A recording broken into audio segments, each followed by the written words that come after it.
Hola, perdona, estoy un poco confundido. Estoy muy feliz de verte en el canal y tú suscríbete, dale like y no olvides escribir comentario, que disfrutes del video. Todo empezó un domingo por la tarde, uno de esos días normales que te hacen creer que la vida es estable, predecible y justa, aunque lleve años susurrando lo contrario. Acababa de llegar a casa después de hacer unos recados, con una bolsa de la compra en una mano y las llaves en la otra, cuando mi madre me llamó a la sala con ese tono excesivamente sereno que solo usaba cuando estaba a punto de decir algo cruel, pero quería que sonara razonable. Mi padre ya estaba sentado allí, rígido, mirando la pantalla del televisor en blanco como si ni siquiera pudiera fingir mirarme a los ojos. No perdieron mucho tiempo en charlas intrascendentes, lo cual ya era una señal de alerta. Mi madre juntó las manos cuidadosamente sobre el regazo, como siempre hacía cuando quería parecer tranquila pero en realidad necesitaba controlar la historia desde el primer aliento. Lena, dijo con una leve sonrisa que no le rozó los ojos, hemos estado hablando y creemos que es hora de que consideres mudarte. Erika va a ocupar tu habitación. Al principio, ni siquiera entendí bien las palabras. Me quedé ahí parado, pensando que la había oído mal, esperando el chiste. Pero no salió con risa, solo frases más elaboradas, envueltas en una preocupación practicada. Es una transición natural, añadió mi padre, sin dejar de evitar mi mirada. Ya eres adulta. Esta casa te queda pequeña. Erika necesita más espacio, está en su último año de universidad y este es un momento muy importante para ella.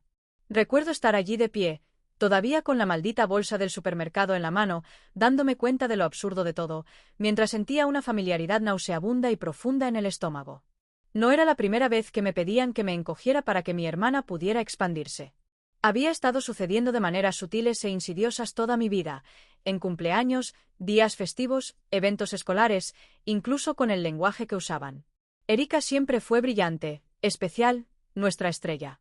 Yo era confiable, servicial, la que no pide mucho. Ese era el contrato tácito que firmaron por mí hace años.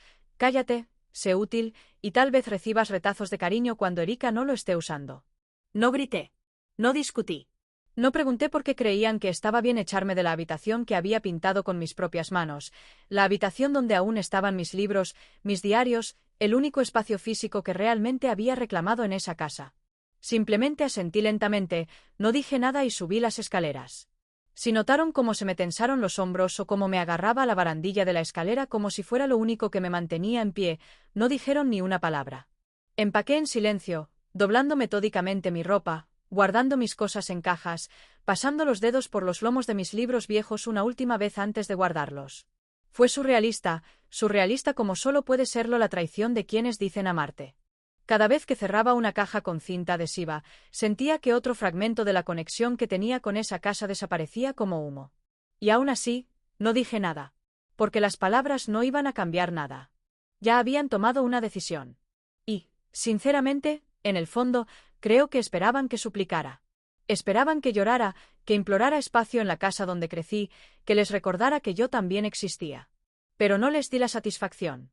Cuando terminé de empacar, me quedé en la puerta de mi habitación, ahora vacía, mirando los bordes desportillados del marco de la ventana que yo misma había pintado a los 17, las pequeñas marcas en el suelo donde solía estar mi escritorio, la pared donde solía pegar notas, fotos y planes para un futuro del que nunca se molestaban en preguntar.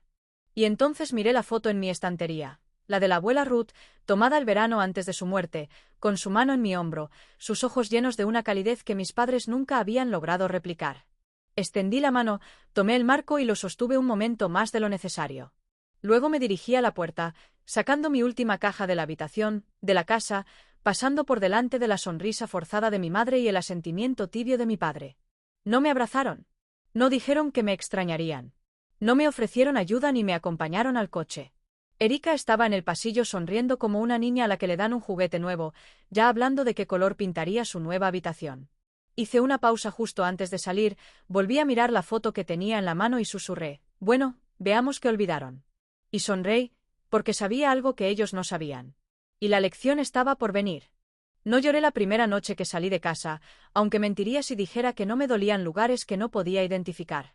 Me senté en el sofá de mi amiga Casey, envuelta en una manta enorme que olía a detergente de vainilla, y miré el techo mientras el silencio entre nosotras decía más que cualquier palabra. No me pidió detalles. Creo que lo leyó todo en mi cara, la mandíbula apretada, la ira contenida, la forma agotada en que mantuve la voz serena al contarle lo sucedido.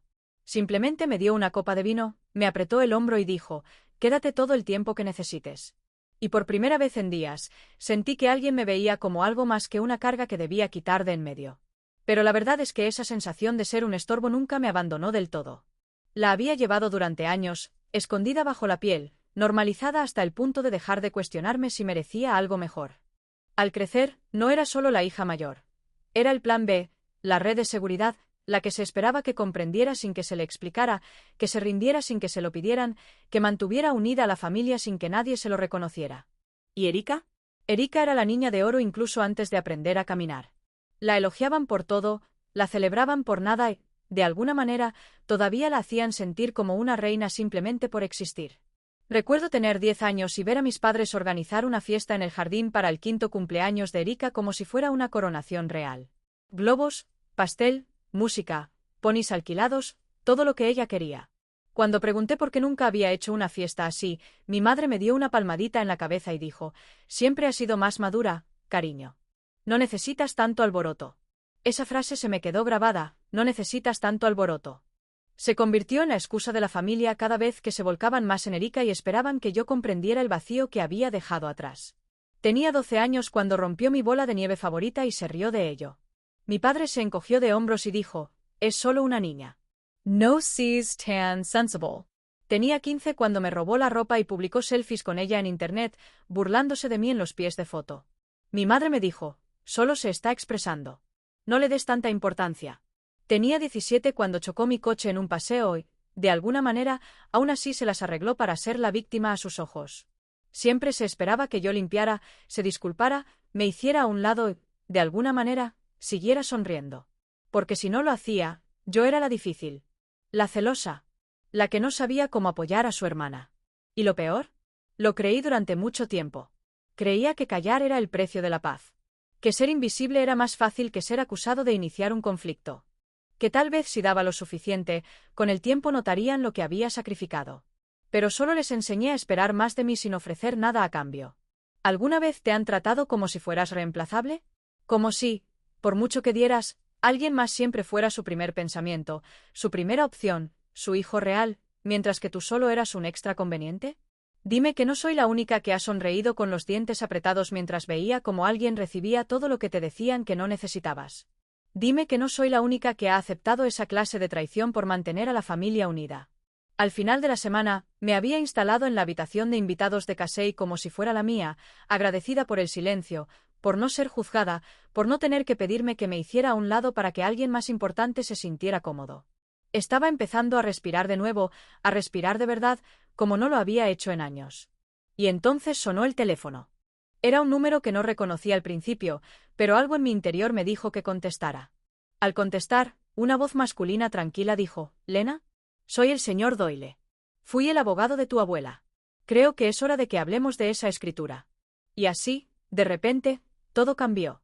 Cuando entré en la oficina del señor Doyle esa tarde, no sabía qué esperar, pero desde luego no esperaba que mi sentido de la historia se trastocara por completo a los 15 minutos de sentarme frente a su escritorio. La habitación era sencilla, muebles sencillos de nogal, alfombra gris suave y un reloj que hacía tic-tac en la pared del fondo, demasiado fuerte para el silencio en el que estábamos mientras él organizaba unos archivos. Me saludó con un firme apretón de manos, formal pero amable, y supe enseguida que no era de los que pierden el tiempo con palabras innecesarias.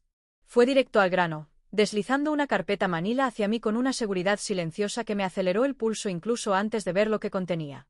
Tu abuela hizo arreglos que creo que tus padres desconocen, dijo, dando un golpecito a la carpeta con el dedo índice. Y creo que mereces saber exactamente cuál es tu situación. Abrí la carpeta lentamente, sin saber qué estaba viendo, hasta que mis ojos se posaron en el encabezado del primer documento, transferencia de título de propiedad, Ruth Ann Miller a Lena Mae Miller. El corazón me latía con fuerza y miré al señor Doyle, intentando comprender lo que veía. Asintió con calma, como si llevara años esperando este momento.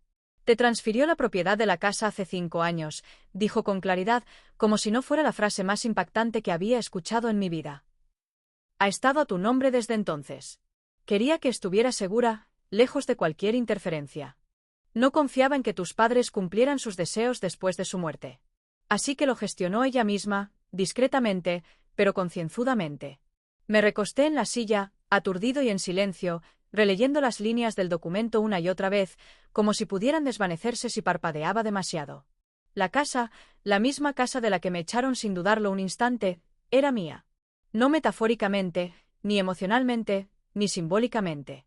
Legalmente mía. La ironía era tan densa que podía saborearla. Y no era solo el título. El señor Doyle siguió revisando la documentación, mostrándome documentos adicionales, uno que describía un fideicomiso que la abuela Ruth había mantenido discretamente para el mantenimiento de la propiedad y los impuestos, otro que detallaba una cláusula que dejaba claro que yo tenía plena autoridad sobre la ocupación. Tiene total discreción, dijo. Puede residir allí, alquilarla o desalojar a cualquiera que viva allí actualmente. El fideicomiso garantiza que la carga financiera de la casa no recaiga sobre usted, al menos no durante los próximos 10 años. Ella pensó en todo. Tuve que reírme, no porque fuera gracioso en el sentido tradicional, sino porque lo absurdo de todo aquello finalmente había desbordado algo casi poético. Mis padres me habían dicho que me fuera, afirmaron que la casa no era mía, insistieron en que ya no formaba parte de ese espacio, y, sin embargo, eran ellos los que ocupaban una casa que ni siquiera les pertenecía. Las expresiones de suficiencia que tenían mientras empacaba mis cosas me vinieron a la memoria como instantáneas crueles, y por primera vez, no me dolieron, me divirtieron. Ahora, en retrospectiva, todo tenía mucho sentido. Siempre había sentido algo diferente en la forma en que la abuela Ruth me trataba. Nunca decía mucho directamente, nunca sermoneaba ni interfería en mi relación con mis padres, pero su apoyo era silencioso, constante e intencional. Ella era quien aparecía en mis ferias de ciencias, quien me daba $20 cuando decía que no los necesitaba, quien me preguntaba cómo estaba realmente cuando nadie más en la sala se molestaba en escuchar. Ella veía las cosas con claridad, quizás con más claridad de la que jamás le había creído, y este último acto demostró que lo había visto desde el principio. El señor Doyle se recostó en su silla y juntó las manos, observándome con una leve sonrisa, casi divertida. Entonces, dijo tras una pausa, ¿quiere reclamar su propiedad ahora o prefiere dejar que rueguen primero? Y me quedé allí sentado, dejando esa pregunta flotando en el aire, dulce y pesada y completamente mía para responder. Hay algo extrañamente satisfactorio en ver cómo se avecina una tormenta cuando está seco bajo un techo por el que no tuviste que rogar, sobre todo cuando es una tormenta que alguien más creó y ahora tienes que aguantar sin un solo paraguas a la vista. No me apresuré a reclamar la casa, no porque no estuviera lista para recuperar lo que era mío, sino porque quería que sintieran a que sabe el silencio cuando se sirve frío, cuando la hija a la que despediste sin dudar se convierte de repente en el nombre de cada sobre y en la sombra tras cada incertidumbre que no puedes explicar. No contesté sus mensajes, no devolví sus llamadas, ni siquiera reconocí los mensajes incómodos que mi madre me envió intentando ocultar el pánico bajo una cortesía forzada. Simplemente esperé. No pasó mucho tiempo antes de que las grietas en su pequeña ilusión comenzaran a ensancharse, extendiéndose lentamente al principio, lo suficiente como para incomodarlos, pero no lo suficiente como para que entendieran por qué. Empezó con los avisos de servicios públicos. El primero llegó solo 3 días después de mi reunión con el señor Doyle, un aviso rutinario, solo que esta vez, el nombre en la parte superior no era el de mi padre. Era el mío. Lena May Miller. El mismo nombre que habían borrado de sus vidas sin pensarlo 2 veces ahora los miraba desde la esquina de una factura que no esperaban. Por supuesto, asumieron que era un error. Eso es lo que hace la gente cuando la realidad no encaja con la narrativa que han construido a su alrededor. Asumen que el error está en el papel, no en sus acciones. Pero no quedó allí. Al día siguiente, llegó más correo. Documentos legales esta vez, algunos de la oficina fiduciaria, otros del secretario del condado. Mi nombre estaba impreso en negrita en cada uno, y aunque no estaba allí para verlo, imaginé la confusión que se extendía por el rostro de mi madre mientras revisaba la pila, con los dedos ligeramente temblorosos al leer frases que no entendía. Un lenguaje que sugería que el control había cambiado silenciosamente mientras estaba ocupada reorganizando los muebles de Erika en lo que solía ser mi habitación. La imaginé parada allí en la cocina, intentando fingir que no le importaba, intentando actuar como si todavía fuera su casa, incluso mientras las paredes empezaban a susurrar lo contrario. Erika, por supuesto, hizo lo que siempre hacía cuando las cosas no le salían bien, armar rabietas. Me enteré por Casey que se había topado con una vecina nuestra en el supermercado, que se habían escuchado gritos en la casa toda la semana. Al parecer, a Erika no le gustaba la idea de tener que mudarse de nuevo si se arruinaba el papeleo. Estaba furiosa porque su nueva habitación ya no le parecía suya, porque algunas entregas de muebles se habían retrasado inexplicablemente, porque tuvo que llamar al proveedor de Internet 3 veces y seguía sin conseguir que le transfirieran el wifi a su nombre. No moví un dedo. Los dejé sumirse en el silencio que habían creado al pedirme que me fuera, los dejé saborear el eco de su propia arrogancia sin interrupciones. Podría haberlos llamado. Podría haberles explicado todo. Podría haber regresado y haberles contado la verdad en una frase clara y demoledora, pero ¿dónde está la justicia en eso? No, no se trataba de ser ruidoso. Se trataba de hacerles sentir cada centímetro del espacio que habían despejado para Erika, solo para darse cuenta de que, para empezar, no les pertenecía. Los mensajes de mis padres empezaron a cambiar de tono rápidamente. Los primeros eran bruscos, despectivos, aún impregnados de la suposición de que tenían el control. Lena, tenemos que hablar de algo. Parece que hay algún error. Te metiste con la dirección de facturación a propósito. Pero al no responder, el lenguaje empezó a cambiar. Primero curiosidad, luego confusión, luego preocupación. El último mensaje de voz de mi madre sonaba como si se hubiera tragado el orgullo, pero no supiera cómo masticarlo. Cariño, creo que deberíamos hablar de algo.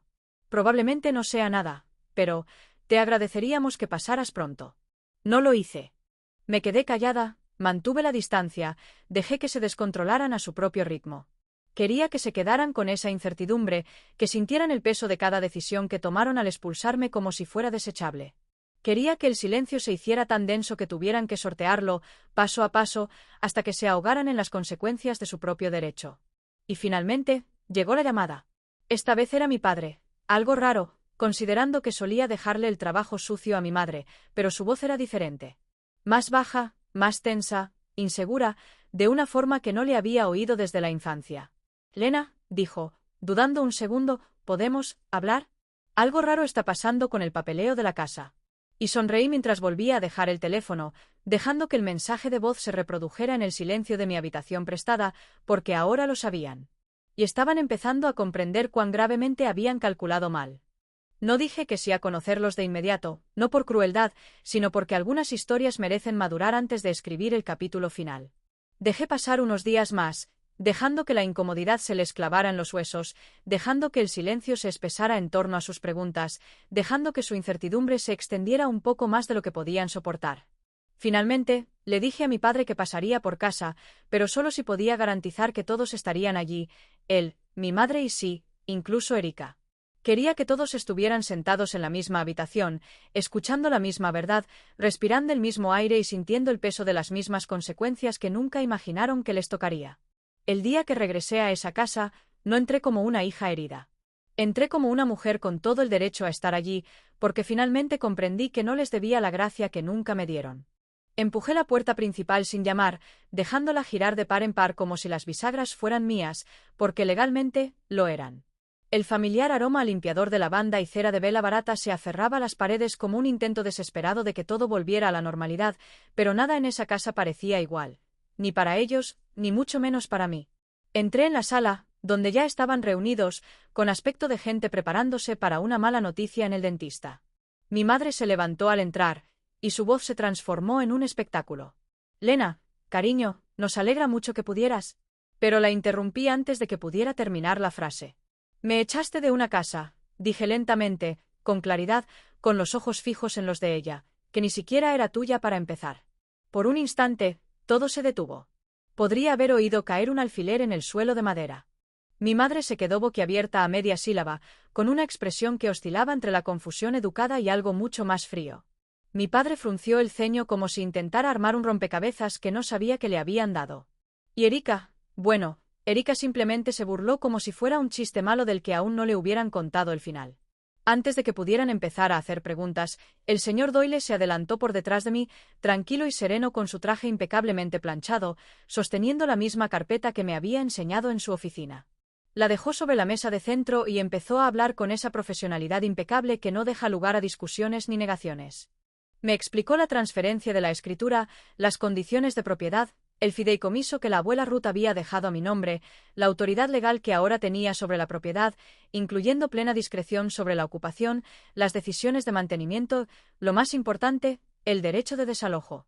Sus rostros cambiaron uno a uno a medida que las palabras encajaban, el rostro de mi madre palidecía con cada frase, la mandíbula de mi padre se apretaba con incredulidad y Erika prácticamente vibraba de rabia como si el volumen pudiera deshacer la documentación legal. «¿Mientes?», espetó Erika, con los brazos cruzados y alzando la voz con ese mismo tono de superioridad que había usado toda su vida. Ni de broma la abuela te daría la casa. Siempre decía muchas cosas. La interrumpí bruscamente, girándome hacia ella con una frialdad que la hizo parpadear. Pero lo que hizo fue ponerlo por escrito. Esa es la diferencia entre tus suposiciones y mi realidad. Empezó a gritar, a pasearse, a exigir ver ella misma los documentos, pero el señor Doyle simplemente le entregó una copia con una sonrisa que rozaba la lástima. Mi padre, todavía sentado, parecía como si se hubiera tragado una piedra, dudando si hablar o callar, al darse cuenta finalmente de que ya no era el responsable de nada dentro de esas 4 paredes. Mi madre intentó entonces dar marcha atrás, buscando algún tipo de salvavidas emocional. Lena, cariño, si lo sabías desde el principio, ¿por qué no lo dijiste antes? Sonreí cortésmente, dejando que mi mirada viajara por la habitación. Las mismas paredes que solían hacerme sentir pequeña, los mismos muebles que solía limpiar sin agradecer, el mismo piso que solía recorrer en silencio para que nadie me acusara de ocupar demasiado espacio. Porque, dije, dejando que el momento se alargara lo suficiente, quería que escucharas la verdad cuando resonara con más fuerza. Y luego miré a mi alrededor otra vez, lentamente, con un propósito, asimilándolo todo como un propietario que ve su espacio con nuevos ojos. Aún no he decidido, añadí con tono firme, si quiero que alguno de ustedes se quede aquí. Y así, de repente, el equilibrio cambió. Finalmente entendieron quién tenía las llaves ahora. Hay algo casi surrealista en caminar por un espacio que antes parecía una jaula y darte cuenta de que ahora eres tú quien tiene el candado, quien tiene la llave, quien ya no tiene que pedir permiso para respirar en una casa que antes te asfixiaba. Ese día, me quedé en medio de la sala, observándolos a los 3 sentados en silencio. Mi padre, todavía aferrado a su bebida como si fuera un salvavidas, mi madre fingiendo no parecer nerviosa mientras intentaba mantener un resquicio de dignidad, y Erika, furiosa en su rincón como la niña malcriada a la que nadie se atrevió a disciplinar durante las últimas 2 décadas. Y lo único que sentí fue paz. Ni satisfacción, ni venganza, ni siquiera ira, solo paz. La que llega cuando por fin dejas de rogarles a los demás que vean tu valor y empiezas a verlo por ti mismo. Había pasado años encogiéndome para encajar en el estrecho rol que me asignaron, la persona confiable, la que ayuda, la silenciosa sustituta que no debía necesitar nada, que no debía quejarse, que no debía esperar más que un segundo plano en su maldita familia. Y ellos también habían desempeñado sus papeles tan bien. Mi madre con sus elogios ambiguos, mi padre con sus frías desestimaciones, y Erika con sus rabietas, siempre recompensadas, siempre defendidas, siempre priorizadas. Pero ya no. La verdad es que no me interesaba la venganza, la verdad. No necesitaba desalojarlos en el acto, ni gritarles, ni enumerar cada recuerdo que aún me dolía como un viejo moretón. Eso habría hecho que volviera a ser sobre ellos, sobre sus sentimientos, su culpa, su drama. No, lo que quería era algo más discreto, pero infinitamente más poderoso. Quería ser dueña de mí misma, no solo de la escritura, no solo de las paredes, las ventanas y los candados, sino de mi historia. Mi voz. Mi espacio. Mi autoestima. No quería disculpas tardías ni lágrimas inútiles. Quería claridad. Y ahora la tenía. Tras la marcha del señor Doyle, la casa se sumió en ese silencio denso donde nadie sabe qué decir y todos tienen demasiado miedo de hablar primero. No llené el espacio con explicaciones. Dejé que se extendiera. Dejé que resonara. Dejé que pesara sobre los hombros que una vez me habían empujado como si fuera desechable. Y cuando por fin hablé, no alcé la voz. No hacía falta. Te diré lo que decida, dije con claridad, girándome hacia la puerta. Mientras tanto, te sugiero que empieces a pensar en cuánto tiempo puedes empacar si es necesario. Erika gritó algo detrás de mí, algo infantil, cortante, algo sobre lo injusto y una locura que era, y que solo hacía esto para humillar a todos. Pero lo curioso fue que ni siquiera sentí que estuviera haciendo nada. La humillación no provenía de mí, sino de su propio comportamiento que finalmente los alcanzaba, de darse cuenta de que todo lo que creían controlar nunca les había pertenecido. No di un portazo al salir. Tampoco miré atrás. Salí despacio, igual que cuando me empujaron la primera vez, solo que ahora no era el exilio. Era poder. Era propiedad. Fue libertad. Durante la semana siguiente, no les devolví las llamadas. Los dejé tranquilos. No me apresuré a tomar una decisión sobre la casa. Ni siquiera hablé mucho con Casey, quien me lo pidió un par de veces, pero respetó mi espacio. Necesitaba estar a solas con ello. Necesitaba pensar, no en ellos, sino en mí misma por una vez. En lo que quería. En lo que me parecía correcto. Y, Curiosamente, por primera vez en mi vida, no sentí que le debiera a nadie ninguna explicación. No sé si alguna vez comprenderán de verdad lo que me hicieron, ni cuánto me afectó pasar años sintiéndome como un sustituto en mi propia familia.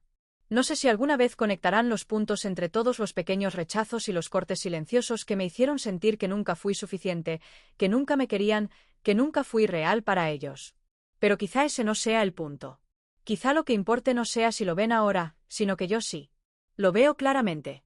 Veo que yo nunca fui el problema. Veo que su amor tenía condiciones, y finalmente entiendo que no estoy obligada a aceptarlo solo porque comparten mi sangre. Veo que el silencio no siempre es gracia. A menudo es una estrategia de supervivencia, y a veces, el silencio se convierte en el arma más afilada cuando se prolonga lo suficiente. Me trataron como si no importara, hasta que sí. Y ahora yo decido quién se queda y quién se va.